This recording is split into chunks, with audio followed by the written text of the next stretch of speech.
देहरादून से खबर, जहां मुख्यमंत्री धामी की अध्यक्षता में प्रदेश मंत्रिमंडल की बैठक हुई। बैठक में 6 महत्वपूर्ण प्रस्ताव पास हुए हैं। जियो थर्मल नीति पर लगी कैबिनेट की मुहर।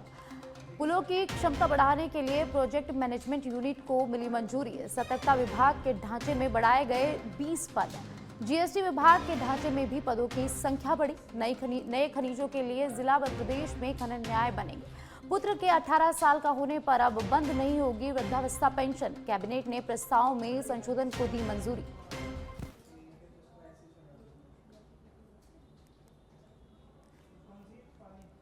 तो बैठक में 6 महत्वपूर्ण प्रस्ताव पास हुए हैं। जियो थर्मल नीति पर कैबिनेट की मुहर लग गई है।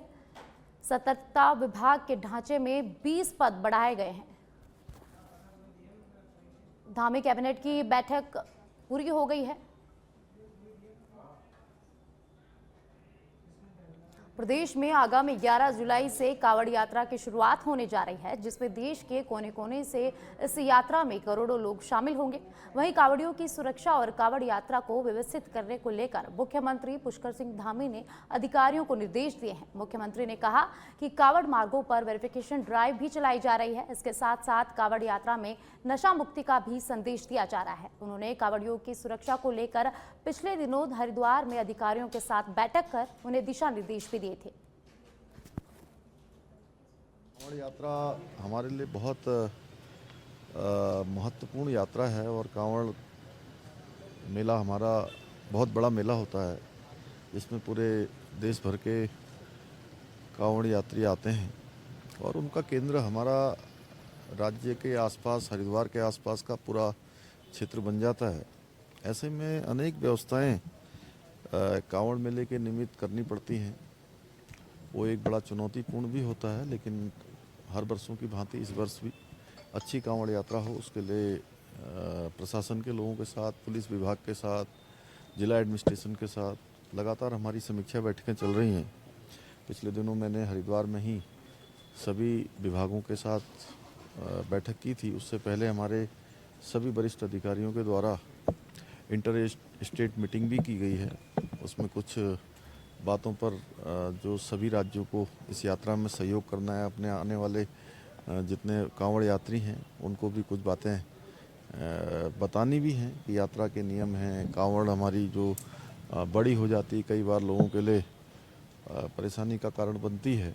इसके अतिरिक्त डीजे इत्यादि की बातें हैं। नशा मुक्ति का संदेश भी इस यात्रा से देना है। ये यात्रा पूरी तरह से साफ स्वच्छ हो। कॉर्बेट टाइगर रिजर्व में भ्रमण के दौरान मुख्यमंत्री पुष्कर सिंह धामी की सुरक्षा में लापरवाही बरतने का मामला सामने आया है। सीएम को जिस जिप्सी वाहन से सैर कराई गई, उसकी फिटनेस 5 साल पहले ही खत्म हो चुकी थी। मामला खुलने के बाद वन विभाग में हड़कंप मच गया है। प्रमुख वन संरक्षक समीर सिन्हा ने मामले की जाँच पीसीसीएफ वन्यजीव एवं मुख्य वन्यजीव प्रतिपालक रंजन मिश्रा को सौंप दी है। पहली बात यह है, मुझे मालूम हुआ, जानकारी में आया कि उस गाड़ी में मुख्यमंत्री जी ने सवारी की, उस गाड़ी की फिटनेस नहीं थी।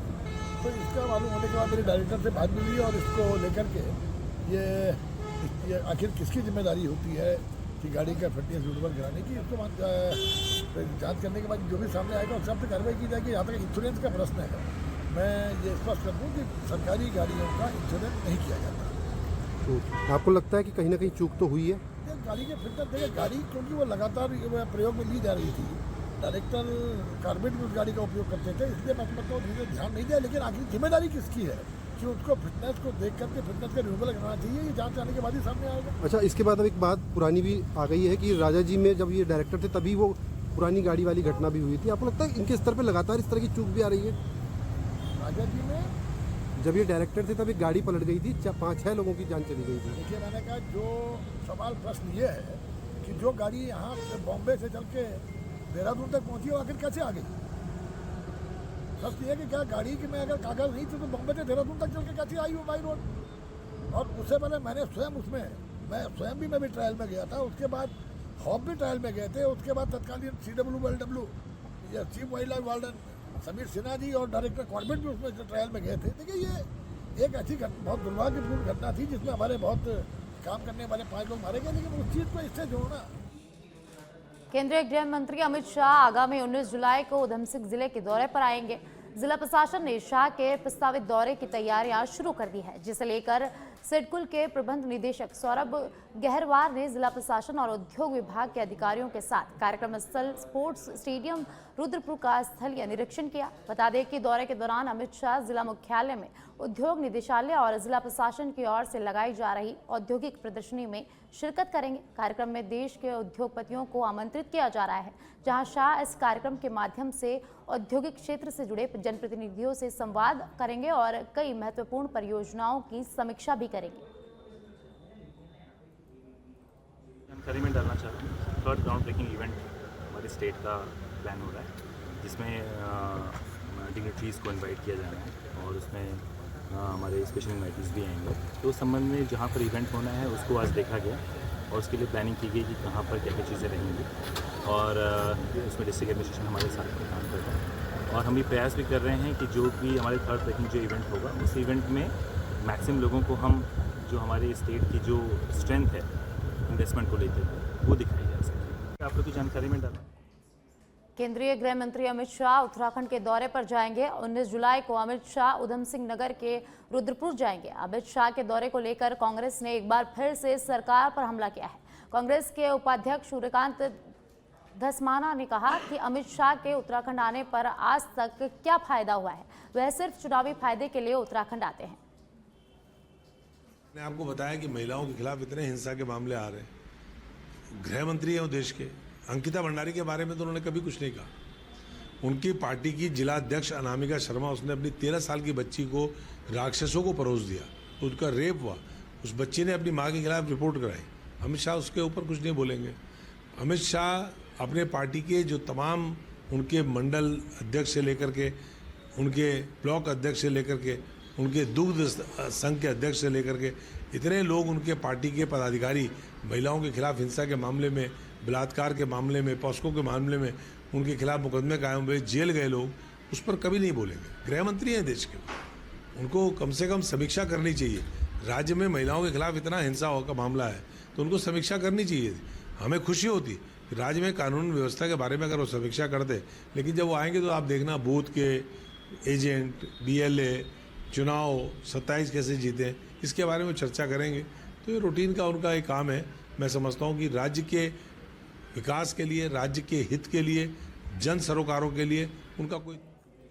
चमोली के वाणगांव निवासी और गढ़वाल स्काउट ज्योति मठ में तैनात सैनिक सुरेंद्र सिंह की तबीयत बिगड़ने से निधन हो गया है। शहीद सैनिक सुरेंद्र का पार्थिव शरीर देर रात उनके गांव पहुंचा। वहीं शहीद सुरेंद्र की मौत की खबर से वाणगांव में शोक की लहर है। मुख्यमंत्री धामी ने भी एक्स पर पोस्ट करते हुए लिखा कि जनपद चमोली निवासी लांस नायक सुरेंद्र सिंह जी के निधन का समाचार अत्यंत दुखद है। ईश्वर से प्रार्थना है कि पुण्य आत्मा को श्री चरणों में स्थान एवं शोकाकुल परिजनों को यह असीम दुख सहन करने की शक्ति प्रदान करे।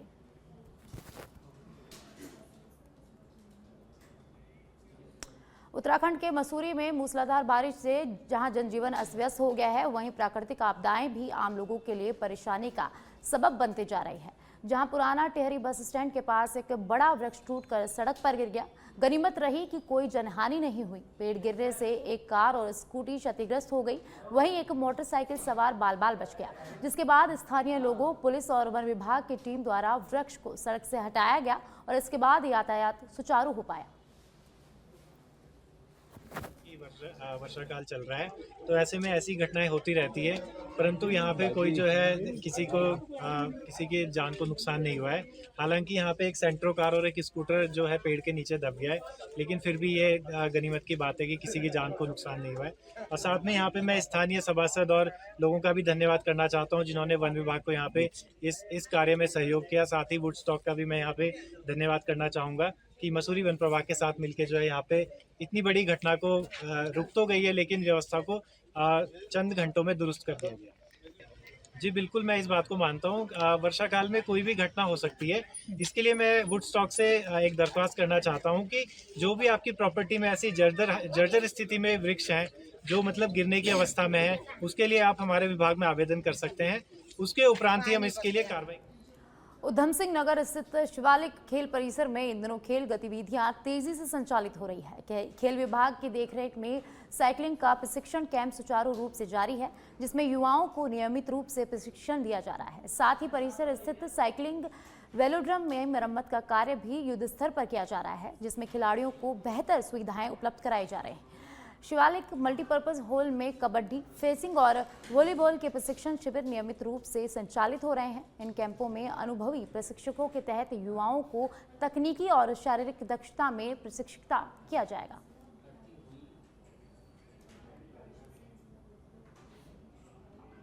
देहरादून में सार्वजनिक राशन वितरण प्रणाली को बेहतर करने के लिए खाद्य विभाग ने राशन की दुकानों में पीओएस मशीनें लगानी है। इसी के तहत देहरादून में स्थित समस्त राशन वितरण दुकानों में भी यह मशीनें लगाई गई हैं। जिला पूर्ति अधिकारी के अग्रवाल ने जानकारी देते हुए बताया कि सार्वजनिक वितरण प्रणाली को और अधिक पारदर्शी बनाने के लिए भारत सरकार के तहत दिशा निर्देश दिए गए थे। दून जनपद में कुल 1000 से अधिक दुकानों में यह ईपोस मशीनें लगाई गई है। वितरण प्रणाली को और अधिक पारदर्शी तथा सशक्त बनाने के लिए भारत सरकार के निर्देश पे शासन द्वारा सभी उचित दर दुकानों पर न्यू ईपॉस मशीनें लगाई गई हैं। इसके अंतर्गत जनपद देहरादून में मई महीने से इसका शुभारंभ किया गया है और जनपद की 1026 सभी राशन की दुकानों पर ये न्यू ईपॉस मशीन लगा दी गई है।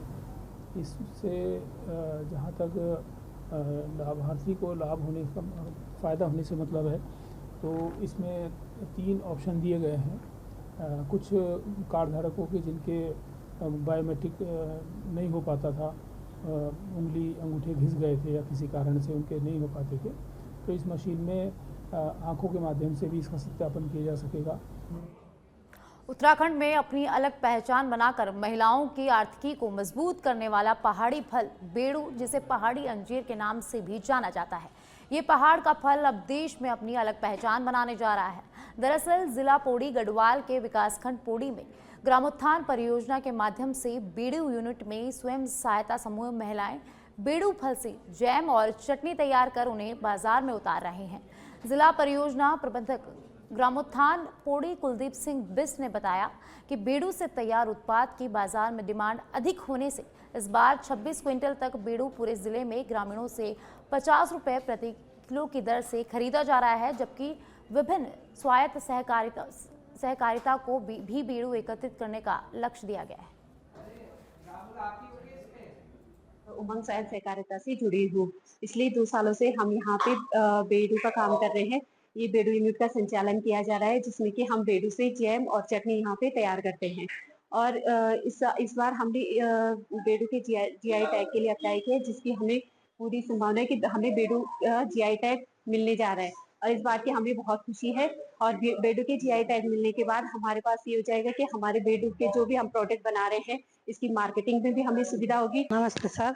वो हमारे गांव में जैसे महिलाएं घास लेने जाती है, पहले तो बेड़ू का कोई यूज नहीं होता था, जब से ये बेड़ू यूनिट खुली है महिलाओं को भी बहुत फायदा मिल रहा है। वो घास के लिए जाती हैं तो 2-2, 3-3 किलो बेड़ू भी ला जाती हैं। क्षेत्र में बेड़ू जो है बहुत अधिक मात्रा में जंगलों में पाया जाता है, लेकिन इसका बहुत अधिक उपयोग नहीं हो पाता था। इसको ग्रामीणों की आजीविका का साधन बनाने के लिए जिलाधिकारी महोदय के मार्गदर्शन में जनपद में एक बेड़ू यूनिट की स्थापना की गई थी, जो पिछले 2 वर्षों से लगातार स्थानीय स्तर पर बेड़ू एकत्र कर उसके प्रसंस्कृत उत्पाद कर बाजार में बेच रही है। बेड़ू को और अधिक स्तर पर बाजार में राष्ट्रीय और अंतर्राष्ट्रीय स्तर पर इसको पहचान दिलाने के लिए जनपद द्वारा ग्रामोत्थान परियोजना के माध्यम से जो फेडरेशन काम कर रही है, उनके द्वारा जीआई टैग के लिए इसका अप्लाई किया गया था। आगे बढ़ते हैं और अब खबर उधम सिंह नगर से है, जहां ग्रामीणों ने साफ कहा कि अब की बार पंचायत को एक ऊर्जावान और ईमानदार प्रत्याशी की जरूरत है, जो क्षेत्र के विकास को प्राथमिकता दे। खानपुर पूर्व से प्रधान पद की प्रत्याशी के समर्थन में ग्रामीणों का रुझान लगातार बढ़ता नजर आ रहा है। हाल ही में कंटोपा गांव के खानपुर पूर्व में चुनावी सर्वे के दौरान बुजुर्गों, महिलाओं और युवाओं ने एक सुर में युवा समाज सेवी सुमंगल राय के कार्यों की सराहना करते हुए प्रियंका राय को समर्थन देने की बात कही। ग्रामीणों का कहना है कि पिछले कई वर्षों से क्षेत्र में विकास कार्य ठप है, जिस कारण वे इस बार बदलाव चाहते हैं।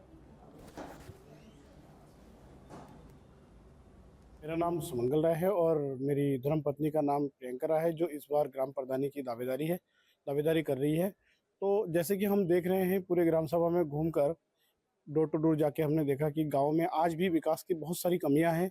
आज भी हमारे ग्राम सभा में रोड नाले ये सारे जो है आज भी खराब है। और जो प्रधानमंत्री महोदय ने जितनी भी योजनाएं लाए हैं, आज भी हमारे इस ग्राम सभा में बहुत सारे लोग इन सब योजनाओं से वंचित हैं।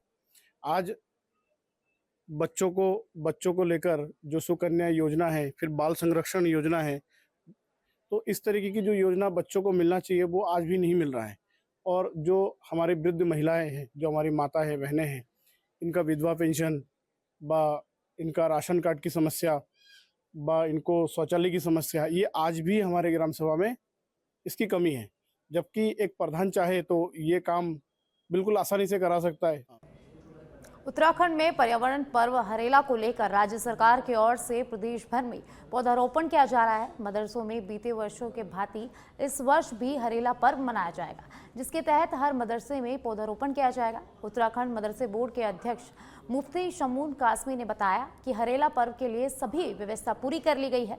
प्रदेश के हर एक मदरसों में प्रधानमंत्री नरेंद्र मोदी की मुहिम के तहत एक पेड़ मां के नाम पर कार्यक्रम का आयोजन किया जाएगा। हमने जो हरेला हमारा पर्व आ रहा है, उस पे हमने पिछले विगत वर्ष भी हमने जो है वो अपने मदरसों के अंदर हरियाला पर्व को बहुत हर्षोल्लास के साथ मनाया था। हर्षोल्लास के साथ ही ये भी हम एक पेड़ माँ के नाम हर मदरसे में लगाएंगे और हमने उसकी रूपरेखा तैयार कर ली है। देहरादून में डॉक्टरों की भारी कमी है। कई जनपदों में सामुदायिक स्वास्थ्य केंद्रों में विशेषज्ञ डॉक्टर न होने से मरीजों को देहरादून के अस्पतालों का रास्ता तय करना पड़ रहा है। केंद्रीय परिवहन राज्य मंत्री अजय टम्टा से जब अस्पतालों के डॉक्टरों की कमी का विषय पूछा गया तो उन्होंने कहा कि बहुत सारे डॉक्टर्स को राज्य सरकार कई सारी सुविधाएं देते हुए भी उन्हें पर्वतीय जनपदों में भेज रही है। हमारे पास 10 मेडिकल कॉलेज हैं, जिसमें 6 सरकारी और 4 प्राइवेट मेडिकल कॉलेज हैं।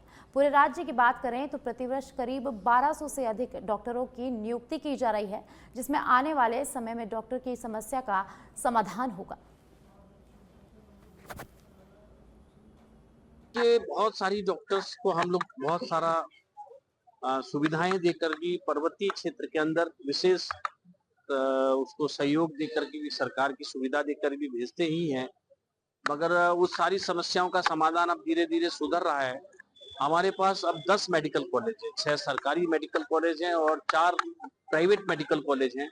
आने वाले समय के अंदर पिथौरागढ़ और रुद्रपुर भी चलेगा। इससे हमारी संख्या बढ़ेगी और लगभग पूरे प्रदेश भर में करीब 1225 डॉक्टर हर साल बन रहे हैं और जिससे कि हमारे आने वाले समय में इस प्रदेश के अंदर डॉक्टर्स की समस्या का समाधान। ये बहुत सारी रुड़की में हरिद्वार रोड पर शेरपुर गांव के पास आजाद समाज पार्टी के प्रदेश महासचिव तेज प्रताप सैनी पर जानलेवा हमला हुआ।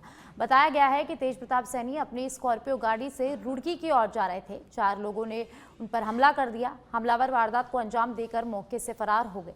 इस हमले से तेज प्रताप बाल बच गए हैं। घटना के बाद तेज प्रताप सैनी अपने समर्थकों और भीम आर्मी व आजाद समाज पार्टी के कार्यकर्ताओं के साथ कोतवाली सिविल लाइन पहुंचे और पुलिस को पूरे मामले की जानकारी देते हुए तहरीर दी और आरोपियों के खिलाफ कार्रवाई की मांग की। तेज प्रताप समर्थकों में इस हमले को लेकर भारी आक्रोश है और वह दोषियों की जल्द गिरफ्तारी की मांग कर रहे हैं। जो है पतंजलि से जो है अपने घर की ओर रुड़की आदर्श नगर आ रहा था, तभी रास्ते में शेरपुर एक गाड़ी आई वैगनार या सेंट्रो कुछ ऐसी थी। हमें ज़्यादा मौका नहीं मिला देखने का। उन्होंने एकदम अचानक गाड़ी के सामने गाड़ी लगाई और तभी एकदम उन्होंने हथियार के साथ में कुछ हाथ में इस तरीके थे। हम भी ज़्यादा हड़बड़ाहट में लड़का गाड़ी चला रहा था, एकदम गाड़ी लगाई और दूसरी गाड़ी बच गई आने से और तुरंत उन्होंने हमला कर दिया गाड़ी। ये शेरपुर की घटना से